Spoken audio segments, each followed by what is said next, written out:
안녕하세요. 잡시광입니다. 최근 미국의 유력 언론인 블룸버그는 미안해요 일론 머스크, 현대차, 기아가 조용히 미국 전기차 시장을 지배하고 있다는 재치 있는 제목의 기사를 게재해 눈길을 모았습니다. 블룸버그는 이 기사에서 현대 기아차가 미국에 선보인 아이오닉5와 EV6가 순식간에 포드, 닛산, 쉐보레 등 주요 전기차 모델을 제치고 지난달까지 총 21,467대의 판매 기록을 올렸다. 현재 미국에서 가장 핫한 전기차는 테슬라 공장에서 나오고 있지 않으며 시장의 모든 시선이 아이오닉5와 EV6에 쏠려 있다.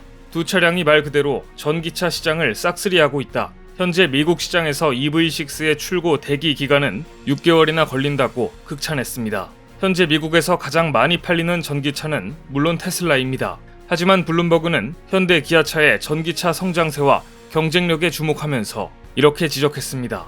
현재 테슬라가 더 많은 전기차를 판매하고는 있지만 현대 기아가 몇 달 만에 기록한 판매고 수준까지 가는데 테슬라는 무려 10년이 걸렸다. 테슬라가 10년에 걸쳐 한 일은 현대 기아차는 불과 몇 달 사이에 달성했다며 극찬을 한 것인데요.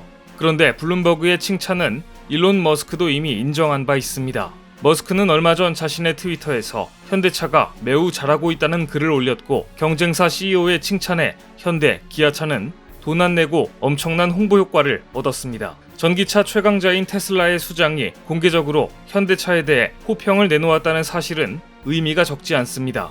현대차가 북미 시장에서의 반등을 도모하던 2018년 제네바 모터쇼의 5개 광고판을 통해 이제 당신 차례야 일론이라는 문구와 함께 현대의 전기차 모델을 선보이는 거대 광고를 진행했는데 당시만 해도 테슬라는 북미에서 판매된 전기차의 절반 이상을 독차지한 거대 브랜드였습니다. 그때 현대차의 순위는 10위에 그칠 정도로 북미 시장에서 존재감이 미미했습니다. 그런데 불과 4년 만에 특히 아이오닉5가 대성공을 거두며 일론 머스크도 인정하는 전기차가 된 것입니다. 이런 현대 기아차의 진격을 보며 가장 불안해하고 있는 나라는 일본입니다. 일본은 한국에 비해 전기차 투자에서 4에서 5년가량 뒤처져 있지만 축적되어 있는 내연기관차 제조 기술을 바탕으로 5년이면 한국 전기차를 따라잡을 수 있을 것이라 자신했습니다. 전문가들 역시 한국은 주행거리와 연관이 있는 배터리와 충전 속도 면에서는 일본의 우위를 점하고 있지만 전동 모터나 배터리 소재, 전장, 소프트웨어는 일본이 우세하다고 평가했었습니다. 무엇보다 토요타가 막대한 연구 개발비를 전기차에 쏟아붓기 시작하자 일본의 본격적인 추격이 시작된 것처럼 보였습니다. 그런데 2022년 6월 23일 일본의 추격이 완전히 무너지는 사건이 발생합니다. 토요타가 야심차게 시장에 내놓은 첫 번째 전기차가 출시 2달 만에 전면 리콜 조치가 내려진 것입니다. 영국 파이낸셜 타임즈는 토요타는 2030년까지 30개의 순수 전기차 모델을 출시하고 이를 위해 약 45조 5천억 원을 지출한다고 선언했지만 이번 전기차 리콜 사태로 테슬라가 주도하는 글로벌 전기차 시장에 도전하고자 하는 그들의 야심이 타격을 입었다고 지적했습니다. 더구나 이번 리콜 사태의 원인은 그야말로 망신 그 자체였는데요. 토요타 전기 차량에서 바퀴 볼트가 풀리는 현상이 발견됐고 이것은 바퀴가 빠지면서 충돌 사고 가능성이 있는 치명적인 결함이기 때문에 출시 2달도 채 되지 않은 최악의 시점이지만 리콜을 결정할 수밖에 없었던 것입니다. 로이터 통신, 영국 파이낸셜 타임스 등 유력 매체들은 토요타의 첫 전기차가 리콜 대상이 됐다. 유럽 2200대, 북미 270대 등이 리콜됐다는 소식을 일제히 보도했습니다. 숫자를 봤을 때 몇 대 팔지도 못했는데 그 와중에 바퀴가 빠지는 치명적인 결함이 있었던 것입니다. 그리고 이날 시장의 실망감으로 토요타의 주가는 크게 떨어졌습니다.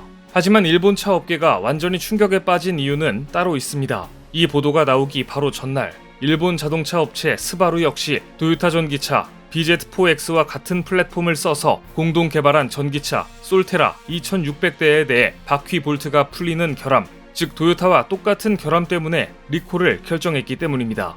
내연기관 시장에서 큰 소리를 치던 일본 자동차 업계가 전기차 시장에서는 갑자기 후발주자가 돼버렸고 이제는 바퀴가 빠지는 자동차라는 오명을 쓰게 된 것입니다. 잇따른 굴욕 때문에 최근 일본에서조차 일본이 전기차 기술력에 대해 너무 자만한 것이 아닌가라며 사기가 꺾인 모습을 보이고 있습니다.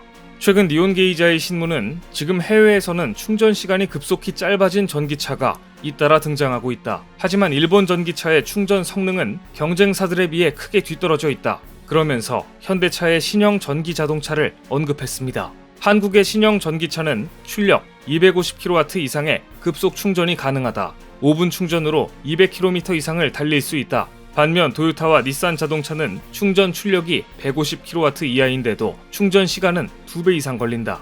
그렇다면 일본은 왜 이렇게 급속 충전이 안 되는 것일까요?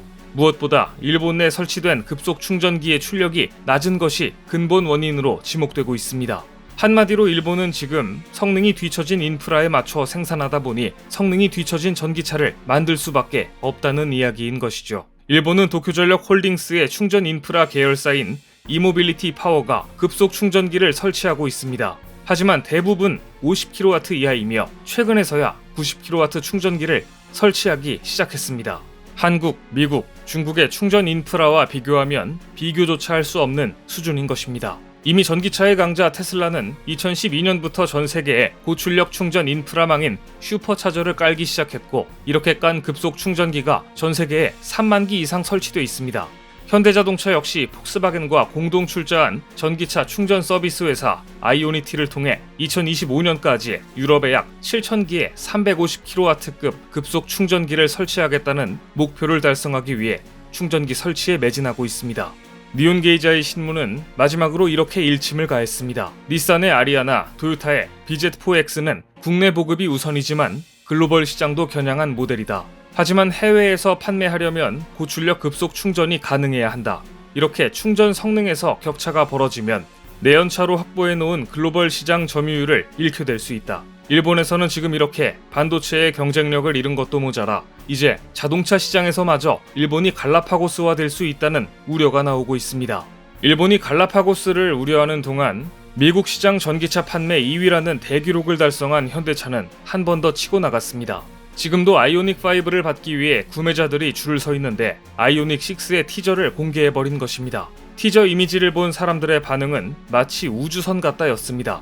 아이오닉6는 바람의 저항을 최소화한 부드러운 유선형의 디자인으로 감성적이면서도 효율성을 극대화한 디자인이었습니다. 게다가 현대차는 일본과의 경쟁에서 쐐기를 받기 위해 과감한 승부수를 띄웠습니다. 최근 현대차가 지난 30년간 연간 100만 대 이상 팔리면서 국민차로 사랑받았던 소나타를 8세대 모델을 끝으로 단종하겠다고 발표하자 해외 언론의 반응이 흥미로웠습니다.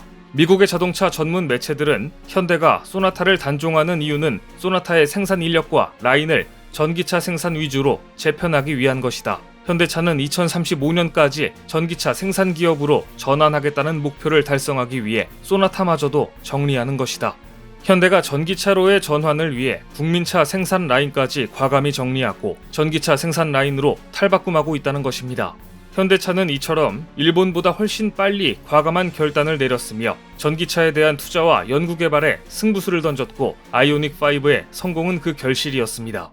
일본처럼 내연기관차 강국이라는 자아도취에 빠져 전기차 시장으로의 대전환을 읽지 못하고 투자를 망설이고 주저하다 실기하는 우를 범하지 않았던 것입니다. 반도체, 스마트폰에서 저질렀던 실수를 일본은 자동차에서 또다시 반복하고 만 것인데요. 도요타와 현대 기아차의 격차가 도시바와 삼성전자의 격차만큼 벌어질 날이 그리 머지않아 보입니다. 오늘 준비한 소식은 여기까지입니다. 댓글을 통한 여러분들의 많은 의견 기다리겠습니다. 시청해주셔서 감사합니다.